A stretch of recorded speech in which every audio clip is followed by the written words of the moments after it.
So today I have the Mac Mini 2020 that was recently refreshed by Apple alongside the iPad Pro and the MacBook Air 2020. If you want to see a review on both those products, subscribe because I will be doing a review on those products as well. But I just want to talk about what I like and dislike about this product and who exactly the target audience this product is for. And the style of video is going to be a little bit different from my traditional gotta have it reviews, because I know a lot of people care about benchmark scores. So what I have designed today is I'm going to have the benchmark running behind me while I talk about the Mac Mini itself. So I don't know if you guys can see this, but as you can see, it's saying Mac Mini late 2018, and I'll get into that into the dislike. So even though Apple has claimed that they have refreshed it or it is new according to their website, it's still using the almost 3-year-old 8th gen Intel processors that Intel has. And also got the i3 instead of the 6-core i5, just because, money's a little tight right now, and Apple's not sending me these products. So I'm just gonna hit run CPU benchmark. All right, so getting into the likes, what I really like about the Mac Mini the most is probably the form factor and the small design. It's actually much smaller than what I thought it would be. I thought it would be a little bit taller. It's more sleek, boxy design. It's all aluminum. It feels really premium. I also like the 4 Thunderbolt 3 ports on the back. It also has 2 USB 3.1 ports on the back. So if you still have those old USBs, they still work perfectly fine. I like how that I can add any display, keyboard, mouse, or external GPU, making it virtually one of the cheapest Macs that you can buy. I know the Mac Pro is more or less the same thing, but the Mac Mini is more of an entry point, and I don't know why Apple calls this the Mac Mini.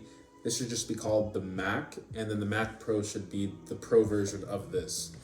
I also like how quiet it is, and even though it's under a lot of load, as you guys probably can't hear because I can't hear anything either, but yeah.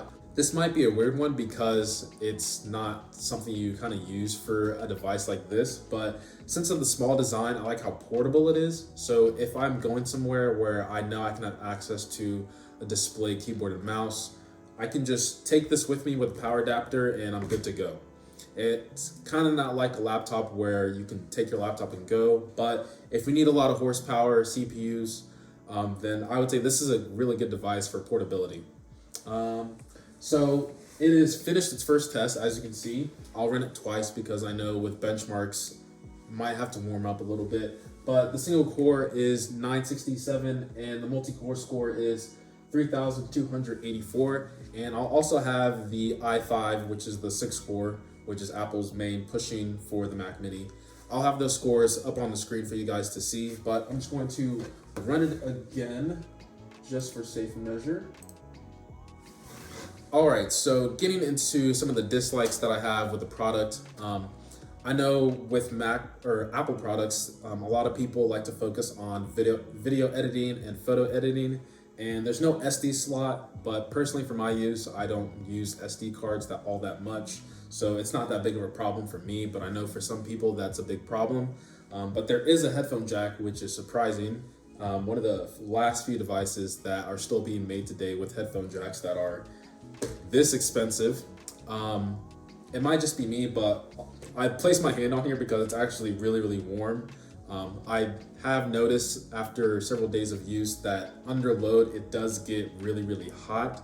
A little too hot for my taste, but that's just something really minor. Another dislike that I have with this is the storage is soldered into the motherboard, meaning that you can't upgrade the storage later on. So you pretty much have to get as much storage as you want up front. So a little bit more of what I talked about of the dislikes is the whole refresh or the whole new branding that Apple has. So it seems to me what Apple is doing is for the new 6-core baseline that you want to get configuration under Apple, they're doing away with the 256 gigabyte storage model, and they're just starting off with the 512, which just makes it seem like they're discontinuing the cheaper options for storage and not really reinventing or re-innovating what exactly the Mac Mini is supposed to be. And it seems that we're going to be stuck with this device for another 2 to 3 years using 3-year-old processors.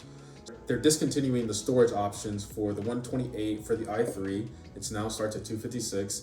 And then for the 6-core i5 base configuration, instead of 256, it starts off at 512. So the second benchmark has completed, and the scores are pretty much the same, as you can see. So moving on to the target audience, I know that a lot of people like to use Apple products for video editing and photo editing, but I believe there are a lot more professions that use Apple products in different ways that make them professionals. So if you do a lot of CPU intensive work and you don't really need a GPU, which is what the iMac series is for, or you don't really need a display that needs to be color accurate, then I think the Mac Mini is more than likely for you. If you want to be on the Mac ecosystem and you don't want to deal with like a Hackintosh, even though I know with if you use like a full AMD build, Hackintoshes aren't that bad. But if you want something by Apple, comes out the box working for you, I would say the Mac Mini is something that is good, honestly. So I know a lot of people might compare this to the MacBook Pro or the new MacBook Air, but looking at the benchmark scores, the MacBook Air doesn't even come close to what the performance of the Mac Mini can do. So the question you have right now is, do you gotta have it? And I would say that if your workload doesn't require a GPU and it's more CPU intensive and you wanna be on macOS, the Mac Mini is the cheapest option that you should buy, as well as if you don't really care about color accuracy, like I said before, in your display.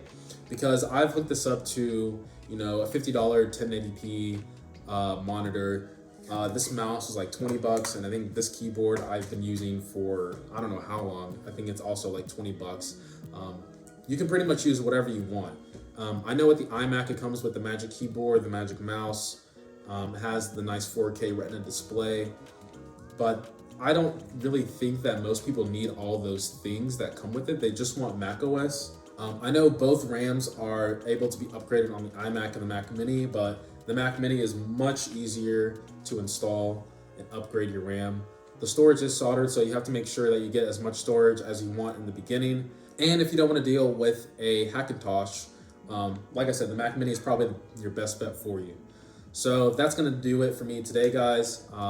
Please make sure to subscribe if you want to see my review for the iPad Pro as well as the new MacBook Air 2020. Currently recording right now on the iMac, or not the iMac, the iPad Pro. I think for what it is right now, it's an amazing product. But that's going to be it for me today, guys. Hope you enjoy your day. Much love and peace.